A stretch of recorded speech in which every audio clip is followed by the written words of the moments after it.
Welcome to my channel. Subscribe to the channel and listen to my stories every day. That day, life changed before I even knew it had.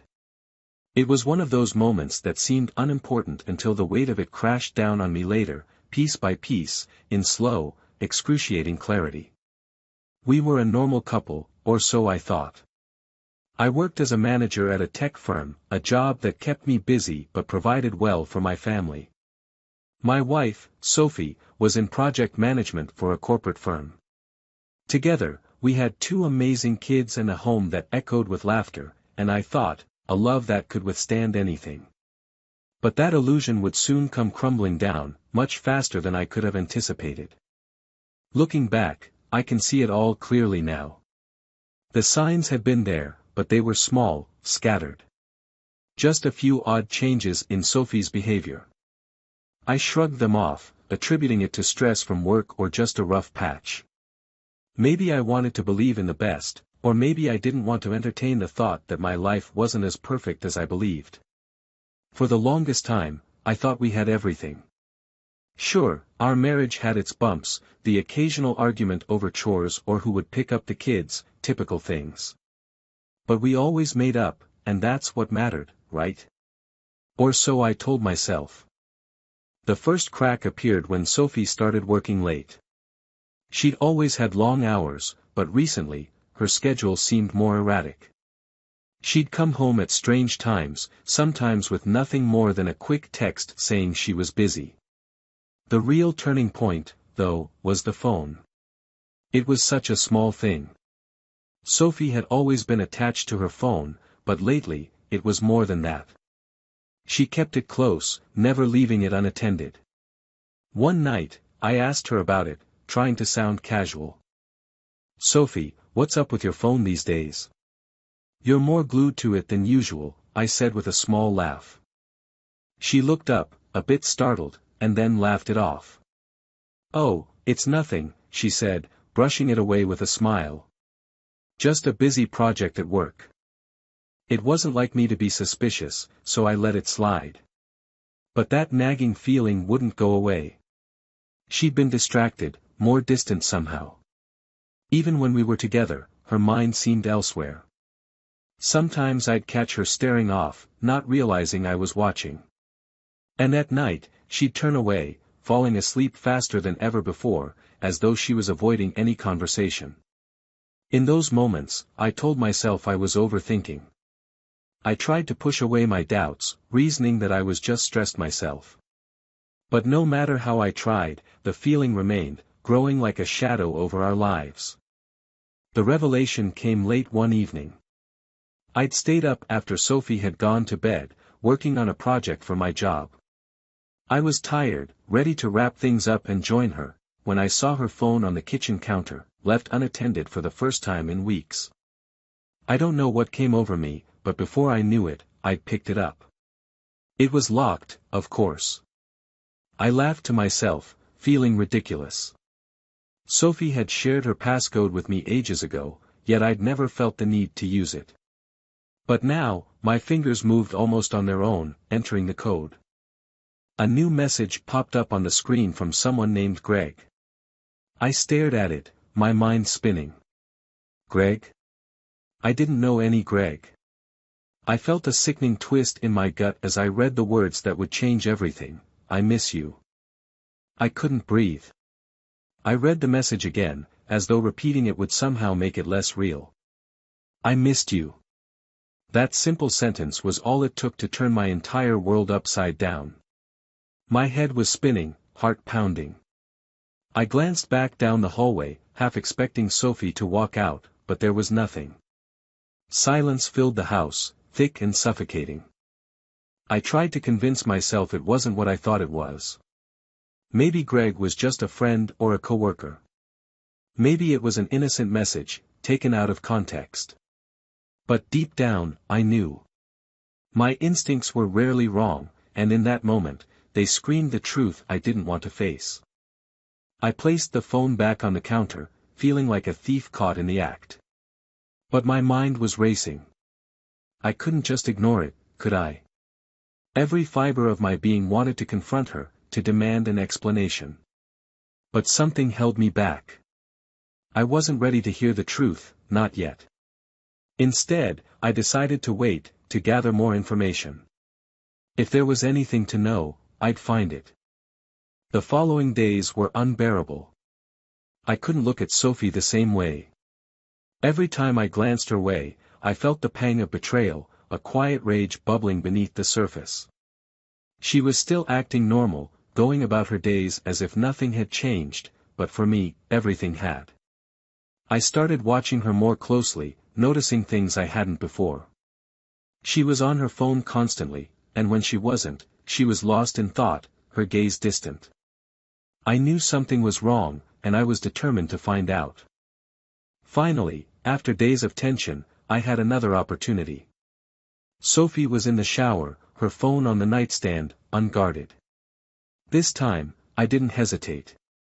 My hands shook as I unlocked it and opened her messages. There he was again. Greg. The messages told a story I hadn't wanted to believe. There were plans for dinners, mentions of catching up and missing each other. Each word I read felt like a knife twisting deeper into my heart. I scrolled further, each message eroding any hope I had that it was a misunderstanding. And then I saw it, plans to meet that weekend. She'd told me she'd be out for a work dinner. I could barely process it, but I knew what I had to do. I spent the next few days in a daze, barely speaking to her. She must have noticed, but if she did, she didn't say anything. I was waiting, biding my time. I knew I had to be strategic. Confronting her now, with nothing but words on a screen, wouldn't give me the satisfaction I needed. I wanted her to know just how deep the betrayal ran. I wanted her to feel every ounce of pain she'd put me through. When Friday came, she left in a hurry, giving me a peck on the cheek as she rushed out the door. "Don't wait up," she said with a smile that I couldn't bring myself to return. I watched her leave, the anger simmering inside me, but I kept calm. Tonight, she had no idea what was coming. Once she was gone, I went to work, packing her things into a suitcase. I left it by the front door, a symbolic farewell to the life we'd once shared. Then I sat down and wrote a letter, pouring out everything I felt, every hurt and every betrayal. I wanted her to see the truth, to know that I wasn't a fool. As I sat in the quiet of our living room, waiting for her to come home, 1,000 thoughts raced through my mind. The pain from discovering her betrayal felt raw, yet there was also a strange calm. It was as if, for the first time in weeks, I had clarity. I wasn't stuck in the haze of suspicion anymore. I knew the truth, and now it was only a matter of waiting for her to face it too. I checked the time, it was nearing midnight. She had left hours ago, promising to be back late, but I knew she wouldn't expect what waited for her at home. I ran through everything I wanted to say, all the questions I wanted to ask, but even then, I doubted I'd get the answers I was hoping for.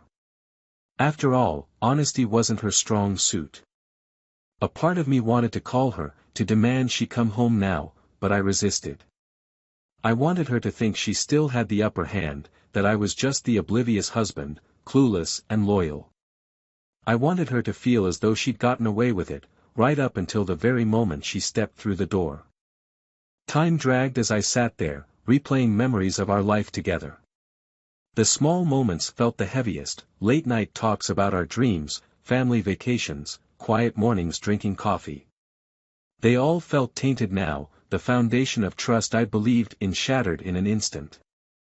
I wasn't just angry, I felt hollow, a painful emptiness settling in. But I knew this night would be the turning point. I would finally take control of my life back. Finally, around 1 in the morning, I heard her car pull into the driveway. My heart began to race, my palms damp with anticipation. I'd imagined this moment so many times, but now that it was here, I wasn't sure how I'd react.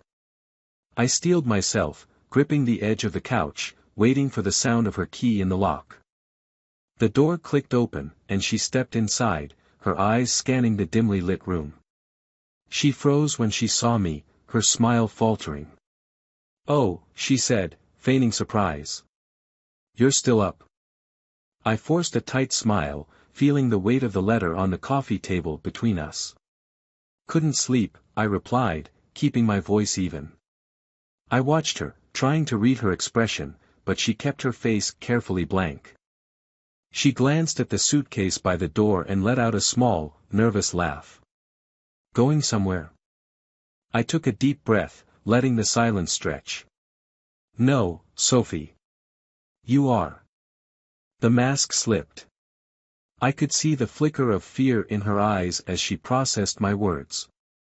What are you talking about? She stammered, her gaze darting between the suitcase and me. I picked up the letter and held it out to her, feeling a strange satisfaction as she hesitated, reluctant to take it. Read it, I said, my voice firm. Then you can decide if you still want to lie to me. She took the letter with shaking hands, her eyes wide as she skimmed the first few lines. Her face went pale, the color draining as she realized the extent of what I knew. She read slowly, each word cutting into her, and for a moment, I saw a glimpse of remorse in her expression. But just as quickly, it was gone, replaced by defensiveness. She looked up, folding her arms tightly across her chest, a frown forming on her face. You went through my things, she accused, her voice dripping with indignation. That's an invasion of privacy. I laughed bitterly, the sound harsh in the quiet room. Privacy? I repeated, incredulous. You're upset about privacy after what you've done? I shook my head, unable to believe her audacity. I trusted you, Sophie. I thought we had a good life, a good marriage. But you've been lying to me for months, sneaking around behind my back. She opened her mouth to argue, but I held up a hand, cutting her off. Don't even try to deny it. I saw the messages, Sophie. I know about Greg. I know everything. For a moment, she looked like she was going to try to defend herself, to deny everything, but then her shoulders sagged, and she looked away, defeated. It wasn't supposed to happen like this, she murmured, her voice barely a whisper. I scoffed, the bitterness rising again. So how was it supposed to happen, then? You'd keep seeing him behind my back while pretending everything was fine between us? You'd just keep lying to me, keeping me in the dark. She didn't answer, her silence confirming what I already knew. The betrayal wasn't just in the act itself, it was in the lies, the deception, the disregard for everything we'd built together. She had taken everything we had and thrown it away as if it meant nothing. I never meant to hurt you, she said finally, her voice thick with emotion. I don't know how it got to this point. The words hit me like a punch to the gut, but I didn't let her see the pain. Instead, I straightened, forcing myself to keep my voice steady. Well, you did hurt me, Sophie. And now you have to deal with the consequences. She looked down at the letter, her hands trembling. What do you mean? I gestured toward the suitcase by the door. You're leaving. Tonight. Her eyes widened, and she shook her head, taking a step back. You can't be serious. Where am I supposed to go? That's not my problem, I replied coldly. You made your choices, Sophie. You chose to betray me, to lie to me, to break our family. You don't get to come back from that. She looked stricken, her gaze darting around the room, as if searching for something to hold on to. What about the kids? They need their mother. And they need a father who can stand up for himself, I shot back. They deserve to grow up in a home where trust and respect actually mean something. You're the one who threw that away, not me. For a moment, she looked like she was going to argue, to try to convince me to let her stay, but then she seemed to realize the futility of it. She nodded, a defeated look in her eyes, and turned toward the door. But just as she reached for the handle, she paused, her voice barely audible. I'm sorry, she whispered. I never wanted it to end like this. The words hung in the air, but they meant nothing to me. Sorry wouldn't change what she'd done, wouldn't undo the damage she'd caused. I watched her walk out, the door clicking shut behind her, and I was left alone in the silence of our home. But this time, the silence felt different. It felt final, like the closing of a chapter I'd never revisit. For the first time in weeks, I felt a strange sense of relief, as if a weight had been lifted.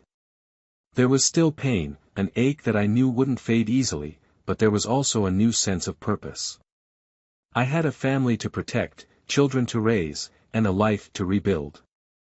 And I would do it on my own terms, without the lies, without the deceit. The days after Sophie left were a strange blend of freedom and emptiness. The house was quiet, too quiet, and everything felt surreal. The kids, thankfully, were with my sister for a few days. I couldn't bear to explain everything to them just yet, not until I'd had time to process it myself. I spent hours wandering the house, avoiding the spaces that still held too many memories. It felt like I was living in someone else's life, a twisted version of the one I thought I had. In the solitude, my anger simmered, a constant reminder of what had been taken from me. I cycled through disbelief, fury, and moments of profound sadness, but it always circled back to anger. Anger at her betrayal, anger at myself for not seeing it sooner. I needed an outlet, something to help me let go of the resentment festering inside. So, I made a plan. I thought about all the times I had been there for her, supporting her career, taking on more at home so she could pursue her ambitions, being the father she could rely on to handle things when she was away. Every sacrifice I had made suddenly felt like a burden, a twisted reminder of how one-sided our marriage had become. I knew then that moving on wouldn't be enough. I wanted closure, and I wanted her to know exactly what she had thrown away. It started with a call to a friend of mine, Dan, who worked in legal services. I explained my situation, my mind racing with plans for a divorce. Dan, though supportive, urged caution. "You need to think carefully about how you approach this," he advised. "The courts can get ugly, and if you're not careful, things could turn against you, especially with the kids involved." I took his advice to heart, but I knew that my goal wasn't just to end things with Sophie. I wanted to make sure she understood the depth of her betrayal and that she didn't come out of this unscathed. I'd taken enough losses, it was her turn to feel the weight of her choices. The next step was financial. I reviewed our accounts, and as I went through the numbers, I realized that Sophie had taken more liberties than I'd thought. Small transactions that didn't add up, a few unexplained charges for restaurants she never mentioned, even some hotel charges outside of her usual work trips. It was all there, the evidence of a life I hadn't known she was living. It stung, but it also fueled me. I compiled everything into a neat little folder, ready for when we'd have to discuss dividing assets. In the process, I began to strategize for custody. I'd been the one stable force in the kids' lives, the one they could rely on for everything. And while Sophie had never been a neglectful mother, I knew her actions had crossed a line I couldn't forgive. The thought of her continuing to play the role of the loving parent, pretending everything was normal, made me sick. It was then that I knew I had to tell her family. Her parents had always been good to me, treating me like a son from the beginning. They'd be devastated to learn what had happened, and part of me hated the idea of hurting them. But I knew that if I didn't explain, Sophie would twist the story. She'd paint me as the unreasonable one, the one who couldn't forgive or move on. I wouldn't let her rewrite the narrative. The call was brief, but heavy. Her mother, Margaret, was in shock, her voice trembling as I told her everything. She hadn't known, hadn't suspected a thing. I could hear the pain in her voice, her disbelief at what her daughter had done. "She seemed so happy, so devoted to you and the kids," Margaret whispered. "I don't understand, Mark. I don't understand how this happened." "Neither do I," I replied, feeling the weight of it all settle deeper within me. "But I thought you should know. I didn't want you to hear some twisted version of the truth from her." Margaret thanked me, her voice choked with emotion, and promised to call back once she'd had time to process everything. I knew it would be a blow to Sophie, having her parents find out the truth, but I felt no remorse. She'd made her choices, she could deal with the fallout. The next few days were focused on preparing the house and the kids for the changes ahead. I wanted to create a safe, stable environment for them, a place where they wouldn't feel the tremors of our separation more than they had to. When they came home, I had to sit them down, my heart heavy with dread as I explained that their mother wouldn't be staying with us anymore. "Is it because of something we did?" my daughter, Sarah, asked, her wide eyes searching mine for answers. "No, sweetheart," I said, pulling her into a hug. "It has nothing to do with you. Your mom and I, we just have things to work through. But I'll always be here, and I'll always love you. That will never change." My son, Max, took it differently, his young face clouded with confusion. He didn't ask as many questions, but I could see the hurt, the uncertainty in his eyes. I wanted to shield them from the worst of it, to give them some semblance of normalcy, even though everything was changing. A few days after that, Sophie called. Her voice was tense, layered with a combination of frustration and pleading. She asked to come by and talk, to discuss arrangements and how we could handle things moving forward. I agreed, setting a time for her to come over. When she arrived, she looked exhausted, a shadow of the woman I once knew. She wore the look of someone who had lost control, who was grappling with a reality she hadn't anticipated. I almost felt pity for her, but the anger and betrayal held firm. She took a seat across from me in the living room, glancing around the room, perhaps taking in the new reality of our separation. She looked at me, her expression a mixture of regret and weariness. "I'm sorry, Mark," she began, her voice barely above a whisper. "I know it doesn't mean much now, but I am." I didn't respond, keeping my gaze steady, waiting for her to say what she needed to. She swallowed, looking down at her hands. "I know what I did was unforgivable. I know I betrayed you, and I hurt you in ways I can't take back. But I don't want this to destroy everything we built. We have children, a family." I shook my head, the bitterness creeping back in. "Everything we built?" I repeated, my voice low. "You destroyed that the moment you decided to betray me. There's no going back from that, Sophie." She winced, but I didn't soften. This wasn't the time for forgiveness, not now, maybe not ever. She took a shaky breath, gathering herself. "I understand. I know I don't deserve your forgiveness. But I still want to be in our children's lives. I still want to be there for them." I leaned back, considering her words. "That's up to you," I said finally. "I won't stop you from being a part of their lives, but don't expect me to pretend everything's fine. I'll do what's best for the kids, but I won't hide what you did." She nodded, looking defeated.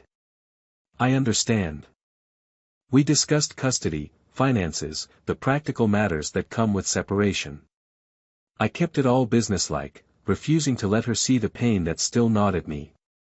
When it was over, she stood, hesitating as if she wanted to say something else, but then she simply nodded and left.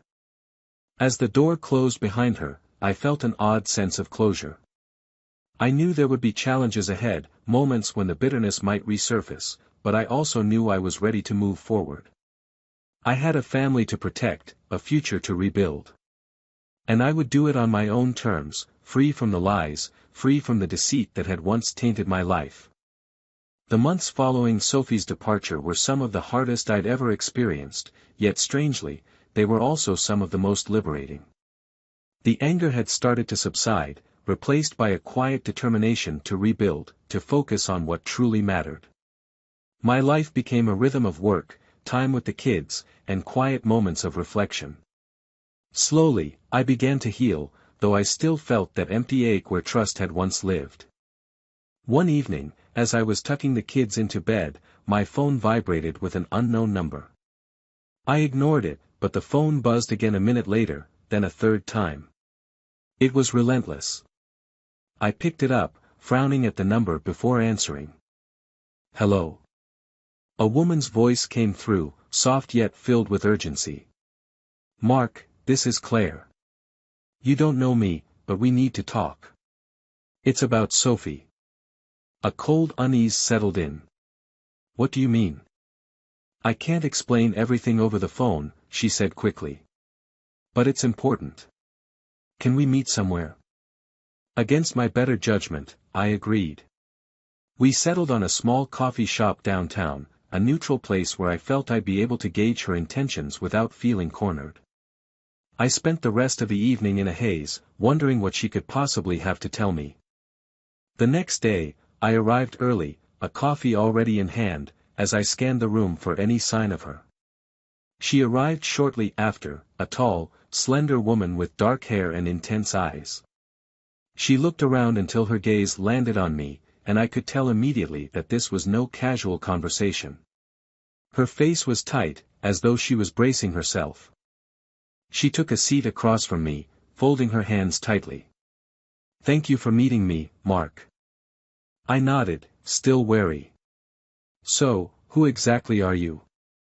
I'm Greg's wife, she said, her voice almost a whisper. The name hit me like a punch.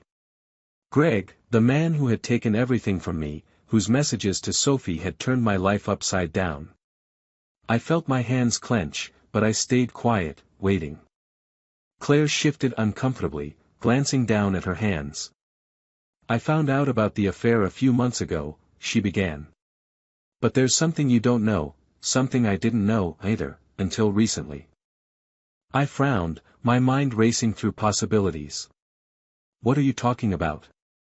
Greg's been lying, she said, her voice wavering. The affair with Sophie, it wasn't just an affair, Mark. He convinced her that he was leaving me. He'd made plans, told her he wanted a future with her. He lied to both of us. I felt a rush of anger. So he played her, too. I said bitterly. That's hardly a consolation. She nodded. I thought it was just about the affair, too. But then I found, documents. Documents? Claire took a deep breath. Greg, he was siphoning money from his accounts and funneling it into a separate account. And Sophie was a part of it. I don't know if she knew the full extent of it, but there's evidence that she was involved. I think he was planning to leave both of us high and dry. I could barely process her words. Sophie, involved in siphoning money? My mind flashed back to the strange transactions I'd found, the missing amounts. I'd thought they were dinners or hotel stays, but now I realized it was something far worse. Claire's voice broke my thoughts. They planned to run, Mark. But when he left her stranded, too. I think she's in deeper trouble than she realized. I sat back, reeling from the revelation. Sophie hadn't just betrayed me emotionally, she'd betrayed our entire life, our finances, our stability. And she'd done it all based on promises from a man who had played her as much as he'd played me. So where is he now? I asked, trying to keep the anger in check. She shook her head. I don't know. He's gone. Disappeared. But his actions left a trail, and the authorities are starting to investigate. I wanted to warn you. If they dig too deep, they may come to you next.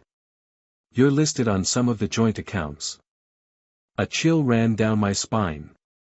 The reality of it hit hard. My family, my kids, everything was now at risk because of Sophie's blind faith in a man who had used her. She'd put us all in danger for a fantasy that had dissolved in an instant. I clenched my fists, struggling to keep calm. Thank you for telling me, I managed. I don't know what to say. She looked at me with a sympathy that felt strange coming from someone connected to all this. I know it's a lot. I just thought you deserved to know the truth. I don't know what you'll decide to do about Sophie, but if the authorities contact you, well, you'll be prepared. With that, she stood, giving me one last nod before leaving the cafe. I sat there, stunned, replaying her words over and over. My mind spun with the implications. Sophie's betrayal was far deeper, far more dangerous than I'd ever imagined. When I returned home, I knew what I had to do. I contacted Dan, my friend in legal services, and laid everything out, sparing no detail. He listened intently, his expression darkening with each piece of information. "This complicates things," he said finally, his voice grim. "You need to protect yourself, Mark. Get a lawyer to handle your finances and start securing your assets. If she's involved in a financial scheme, there's no telling how much damage this could cause."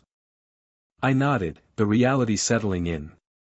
It was one thing to lose a marriage, but another to lose everything I'd worked for because of her recklessness. I took Dan's advice, working quickly to separate myself from the accounts, documenting everything, and setting up meetings to shield my assets. A few weeks later, I received a letter from Sophie. It was brief, an apology filled with excuses, attempts to explain her actions, to justify the decisions she had made. She begged for forgiveness, asked if there was any way to repair the damage.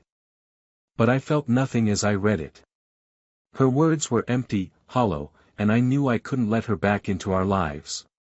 She'd made her choices, and those choices had consequences. I sent back a short reply, stating that I would move forward with the divorce and that she would be held accountable for her actions, both legally and financially. As the divorce proceedings began, the investigation into Greg's fraud continued, drawing Sophie deeper into its net. She'd been left with nothing, abandoned by the man she'd risked everything for. Part of me wanted to feel pity, but there was none left. Her betrayal had been too complete, too deep. She was a stranger now, a reminder of a life I'd left behind. Months later, when the dust finally settled, I stood in the house, the quiet now feeling peaceful rather than empty.